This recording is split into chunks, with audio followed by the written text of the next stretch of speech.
What is up, Leafs fam? How are you feeling today? The Leafs, a 3-1 loser on their home ice, falling in this series to the Bruins 3-1. Is it all going to end tomorrow in Boston? That Game 5 that the Leafs have to win to continue on with their season.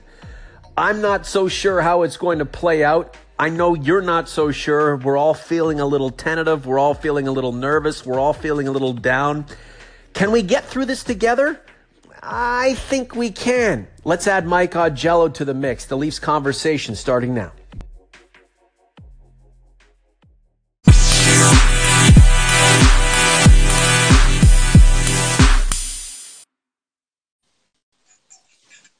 Here's the other half of the Leafs conversation. Mike Augello from Buffalo, New York. So the Leafs, Mike, outshot the Bruins last night in Game 4. They dominated the face-off circle. They had the whole of the play for a better part of 40 minutes of the game, and then it all went. What happened? Why are the Leafs trailing in this series 3-1? Why did they lose last night? How do you feel about it? Good morning, Norman. I think it's simply, if you're going to use a sort of a thumbnail sketch, the big guys for the Bruins came through when needed, and the big guys for the Leafs did not. Zdeno Chara, 41 years old, played 27 minutes last night, matched up against the Matthews-Nylander combination, and pretty much was chiefly responsible for shutting them down.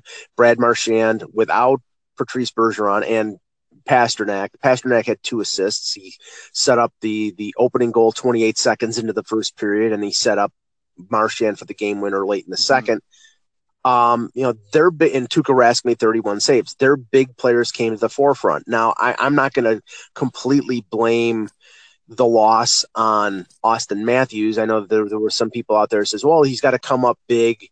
And even Mike Babcock after the game said, well, he thought he was going to come up big and he didn't. And that's just the reality. And, he's 20 years old. This is his second playoff series. And William Nylander did the same thing. But Mitch Marner, I think, was the best player on both teams. He was the best player on the ice last night, created a lot of offense. The Leafs just didn't have enough players stepping up. Babcock indicated that after the game. And I have to say, being somebody who's been consistently a critic of particular players on this roster, 1-1 late in the second period, an offensive zone faceoff after an icing, I believe, with tired players. Jake Gardiner pinches at the blue line and lets Marchand and Pasternak on a 2-on-1 going the opposite direction. A team that's going to win a Stanley Cup in Toronto is not going to have Jake Gardiner as their leading ice time player, which he was last night, or one of their top 4 defensemen. It just is not going to happen. This is the Leafs conversation. I'm Norman James, along with Mike Augello. The Friday feeling today, not too good. The Leafs trail the Boston Bruins 3-1 in the Stanley Cup first-round series, a 3-1 loser on home ice. The Leafs, one of the best teams on their home ice surface throughout the regular season, basically disappeared in last night's third period, and that's the reason why they are down to their final game, perhaps Game 5 of the series in Boston tomorrow night. Jake Gardiner's been in the league, 6-7 years now? Why is he so frantic with the puck? It's almost like he feels like he's about to get hit. He's scared. He's concerned. We know the kid can be magical at times, but I see no poise.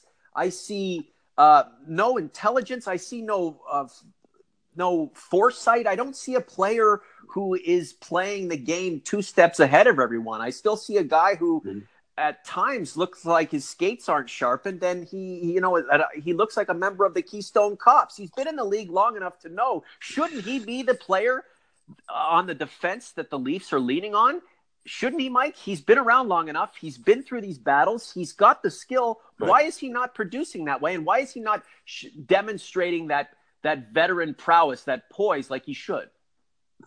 Well, the Bruins simply last night changed tactics on the Leafs. One of the things that they did in Game 3, and Gardiner has done for most of the season, is that big lob pass from his own defensive zone up the middle as a breakout opportunity. They cut that off. They sat back and took that away from the Leafs. And a number of times you saw not only Gardiner but other players like Riley or Dermott, who are chiefly responsible for rushing the puck up the zone or throwing stretch passes up, not being able to because Boston was sitting back and taking that long pass away. Gardiner, I mean, maybe there's something wrong with us, but the thing is like I have not come to expect Jake Gardiner to be anything more than Jake Gardiner is right now. I think he's 27 years old. He is what he is. He's a flawed player. I call him a double-edged sword. He's very good offensively. He's good on the point on the power play. He's abysmal in his own zone. That's what he is. He's not going to change. It's not like he's a 21-year-old defenseman that's going to be able to, get better defensively. I call him, basically the American left-handed version of Mike Green. Mike Green could never play defensively in his own zone. It's just not part of his DNA. And same with Jake Gardiner. And honestly, if you expect him to do anything different, I think you're lying to yourself. And hopefully the Leafs organization, let's not make this a Jake Gardiner attack fest, but I just think that, he is what he is. And the task in front of Leaf management is to make their defense good enough that you can absorb the mistakes of Jake Gardiner. But last night he was on the ice for almost over 27 minutes. And when you play him that much, you open yourselves up for his mistakes. You can lay out a statistical case arguing that Jake Gardiner is greater than Doug Harvey. And he's clearly light years ahead of Bobby Orr, Mike. Come on, you get the spreadsheet. The metrics suggest Jake Gardiner may be the greatest hockey player to ever play the game. Okay. And I know that everybody's a little bit frustrated right now and everybody's on edge, and I understand it. I'm channeling my frustration through just trying to decompress and digest and eat everything that's happened last night and basically taking this thing one period at a time going forward. Let's not forget 2013. They were down 3-1. They won Game 5. They won Game 6. And remember how Game 7 turned out, Mike? Wouldn't that be funny? Wouldn't that be ironic if that team goes further with the Bruins than this team? And this team is way more talented than that team, although this team doesn't seem to have the same kind of grit. And plus, this series isn't as, I wouldn't say as physical as that one ended up being. This is the Leafs Conversation. I'm Norman James, along with Mike Augello. Do we give credit to Boston in that we knew what to expect? This team has been fantastic all year, a point off winning the President's Trophy. They have the experience. They're putting that experience into play, and all of the young players are augmenting that experience core in a positive and successful way. And then by contrast, we look at the Maple Leafs and say, look how much talent this team has, and we know how young they are collectively. This is inexperience showing its ugly head. And perhaps the Maple Leafs as a group, as an organization, need to experience a big thud to feel it, to realize the hurt, to bask in the hurt before they can kind of get out of their own way, so to speak, and really start to make some positive progression in the playoffs. Maybe they need this, Mike, and I'm not saying it's over, but maybe they need to feel this right now. Well, I think you see with the two teams a different construct. I mean, with the Bruins and look, they're infusing great young talent, guys like McAvoy, who's one of their top defensemen, Jake DeBrusk, Dalton Heinen, Ryan Donato, who's played a couple games in this series. They have young players that have stepped in, Grizzlick, one of the defensemen. But their core group is the core group that won in 2011. It's Chara, it's Bergeron, it's Marchand, it's Rask. It's they have those players that the young guys are sort of supplements to them. Whereas with the Maple Leafs, the core group is the youngsters, and the veterans like Marleau are the supplements. So that's where the difference is. And yes, I think Mike Babcock said, and I remember clearly in one of his press conferences near the end of the regular season when somebody asked him about pain.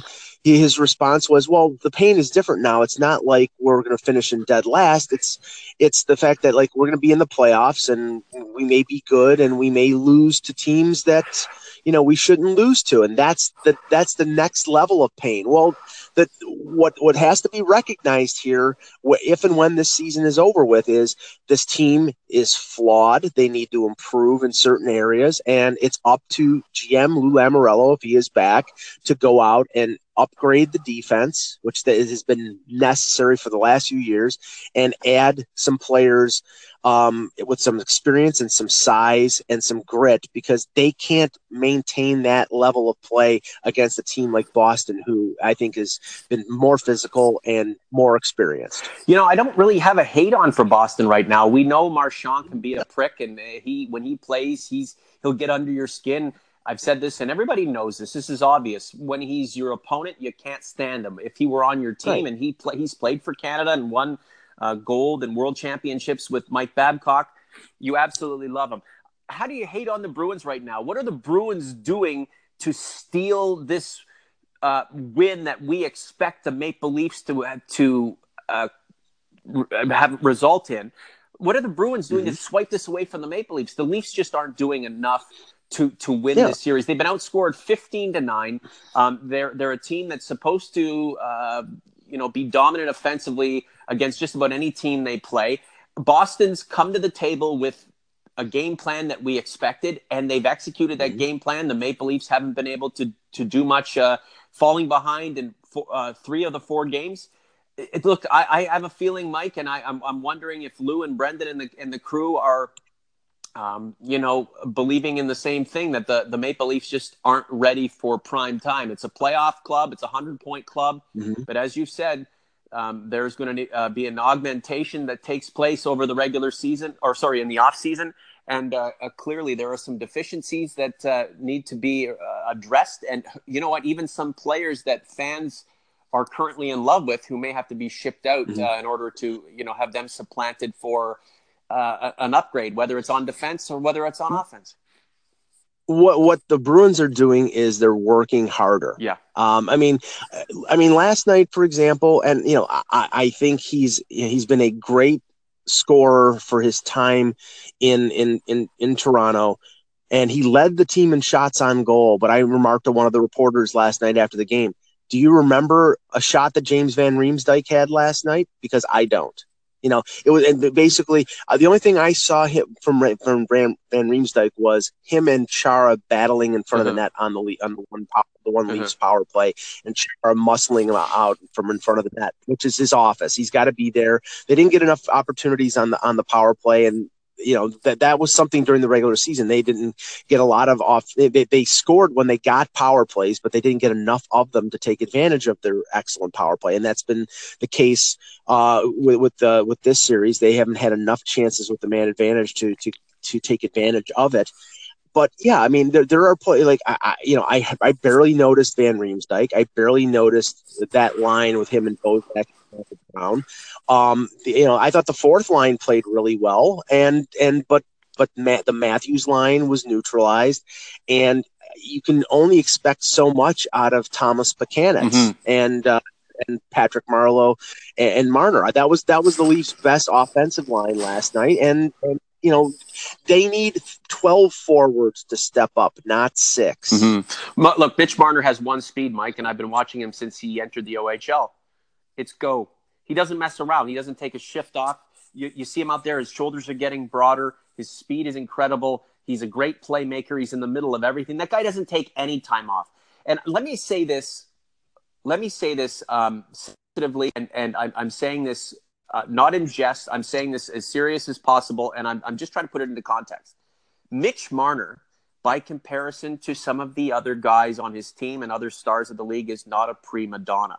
And we use the term, everybody's a prima donna. Tyler Seguin, Tyler Hall is a prima donna. Sidney Crosby, Connor McDavid. I mean, these guys are the big shots. Austin Matthews. These are the guys who everybody expect greatness from, were the top picks. Everybody looks up to. Nobody really doubts. Mitch Marner's been a guy who's he's put up points. He's produced. He's made great players on paper who are better than him look really good. And he's never had a chance to take any time off because all the while he's had doubters. He's had people think he's too small. I was one of those people. You were one of those people, not because we didn't like him, but maybe we just weren't being contemporary in our thinking when we thought about how he might relate to the NHL right out of the junior ranks. But this guy has had doubters along the way, and every single time he's stuffed it in the face of those doubters.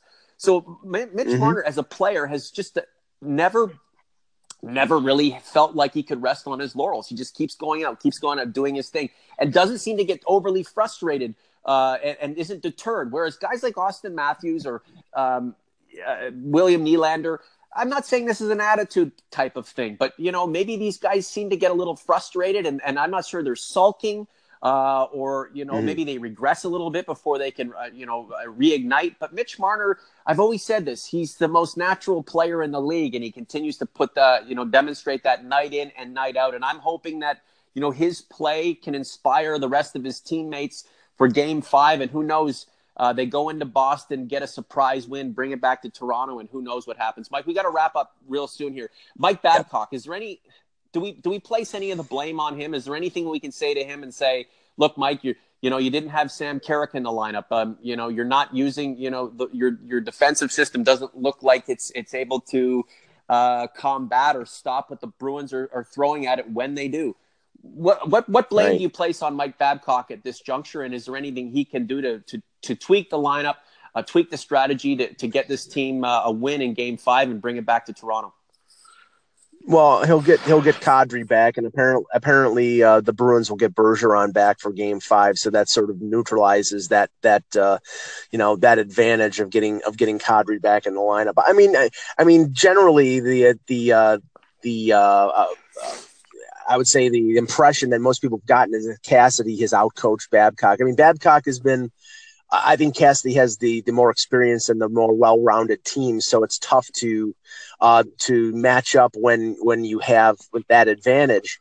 I think that one thing that Babcock has got to do, and maybe he'll throw caution to the wind down 3-1, is this is a purely offensive club, and I think that he's throughout the year tried to make them be a better two-way team because he knows that that's the type of play that you have to do to be successful in the postseason. But down 3-1, and after last night, I mean, I think you basically say, okay, let's throw the throttle wide open and see what happens, because otherwise, you may lose 2 or 3-1 to Boston, and you never find out whether this team can operate like that in the playoffs. I don't think you can win that way in the playoffs. I think he knows that, but they really don't have much of a choice because that lends itself to the strength of this team, which is speed and offensive creativity, and that might be their only chance to get back into the series. Is Mike Babcock self-effacing, inward-looking enough to accept that maybe his game plan, his modus operandi, the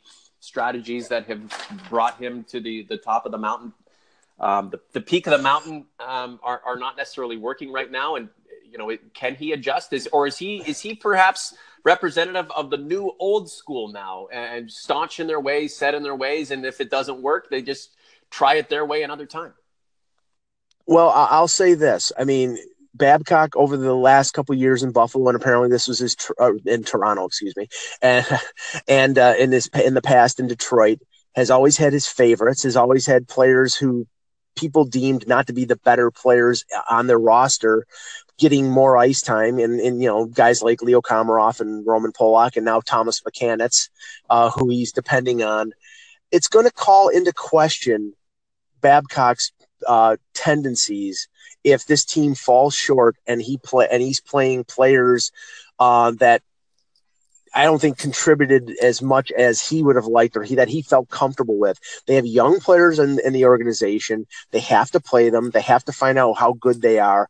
And I don't think that the general manager of the team, if it's Lou Lamoriello, is going to coddle as much to the want and desire of Mike Babcock to get the players that he wanted. They're going to go out and get the players that they think are the best players, and he may have to adjust. But that's a battle for the offseason. Right now, it's just mainly can they stay alive in the playoffs. Well, if the knock against the Maple Leafs right now is inexperience, adding inexperience to inexperience doesn't necessarily help a team that's inexperienced. However, I know what you're talking about. I've had conversations with people on social media who are livid over the fact someone like Roman Polak's playing in the game and somebody like Sam Carrick is not, or maybe a Josh Levo should be in the game. Maybe there's a couple of players on the Marlies who are trying to get onto a long run and win themselves a Calder Cup should be playing with this team as opposed to older players. But then we're going to look at this and say, well, hold on a sec. Boston has all this experience. What are we doing to counteract the experience by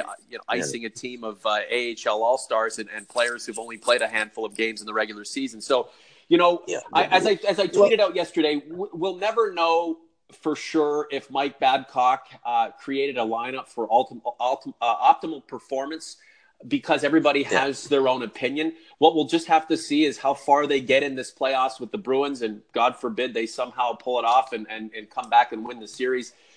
And then once it's all done, assess the results, assess the successes, the failures, and make some prognostications as to how the team is going to react to them in the off season, Mike. Anything else? What are you working on? What do you want to talk about as we kind of push forward here to Game 5? Well, just in response to what you just said, Roman Polak playing 14 minutes is not the problem with this team in the playoffs. The problem is playing Jake Gardiner 27 minutes. Yeah. You can get away with a limited player like Polak who's a veteran, is probably one of the only guys on the blue line who can be tough and hit players.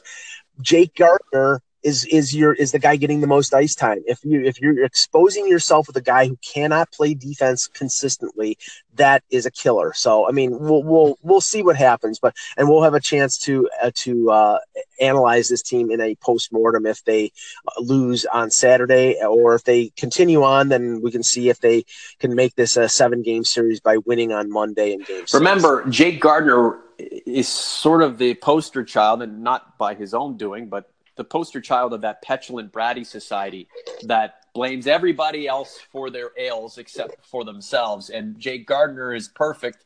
It's not his fault. It's because Mike Babcock didn't put him in the right position, or somebody else caused the fracas that resulted in Jake Gardiner, wobbling with the puck or coughing up the puck or looking too frantic, at the blue line before, giving it up and the Bruins going back the other way with a 2-on-1.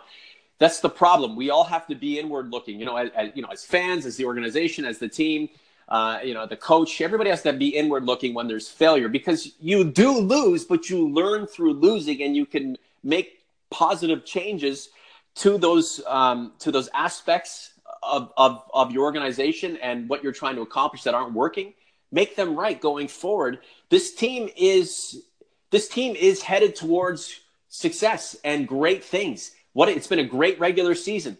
They pulled off a great win in Game 3. Who knows what happens in Game 5? Maybe they win. Maybe they go to the wire with the Bruins and lose. But there are still good values that you can take from the experience, move them forward, make the changes, and go to that next level. The problem is when people don't want, when players, people, managers don't want to accept responsibility and just face the reality of the situation. You end up kind of moving forward in a diluted state, not wanting to, take responsibility for the things you're not doing right. Mike, the other thing too is, Thomas Plekanec, I mean, we really can't be kicking him down right now. He scored the only goal of the game. He's looked pretty good through the past 2 games. And if he plays his final game as a Maple Leaf tomorrow and has another good one, he can go back to Montreal and say, I did my best for the blue and white. Mike, anything you want to add in terms of what you're working on? We got to go. No, I'll be covering Game 5 tomorrow for both Hockey Buzz and the Sporting News, and for Leaf fans out there, we hope that we have more games to write about going forward. But I hope Nazem Kadri leads the way. Have a good one, Mike. We'll talk to you soon. Thanks, Norman.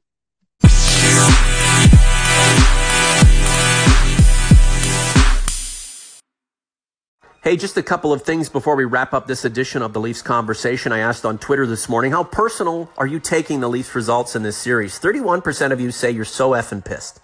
34% say you're dealing just barely, and 35% of you good Leaf fans out there trying to make it through the day say that you're fine. It is all good. I'm somewhere between I'm dealing and I'm fine. It's not over yet, folks. Some of the comments. Sean Mack, chalk it up to a learning experience. Still young, still have work to do. Of course, she's talking about the Maple Leafs. And Nancy at Noof93. I'm not even that mad, she says. Just sad and disappointed because I know our boys are so much better than what they've been showing for the majority of this series. Nancy, you're not wrong, and your sentiments are shared by millions of fans out there who are struggling to find value from Game 4 and struggling to find hope for Game 5. Who knows how this is all going to play out, folks? At the end of the day, it's a learning experience for the Maple Leafs, and let's not take it too personal. Of course, we get on Jake Gardiner, you got on Thomas Plekanec, you get on JVR, you get on the coach. These guys are trying. They want to win. They are who they are, and what they aren't right now, maybe they will become in the long run. Please like and subscribe to the YouTube page. We're trying to build that thing. All of the podcasts will end up there. You can listen to this episode of the Leafs Convo as well as all of our episodes through Anchor, Pocket Cast, Google Play, iTunes, you name it. Wherever quality podcasts are found, you can find us. We appreciate all of the support. Just enjoy the day today. The weather seems to be getting better. And then tomorrow, let's get right back at it like the Leafs will. And who knows, maybe this thing goes 7 like it did in 2013. And then the Leafs as a franchise ultimately exercise the demons that still linger from that debacle 5 years ago. I'm trying to be positive, folks, because there's so much negative going around. For Mike Augello, I'm Norman James. Thanks for listening. We'll talk to you soon.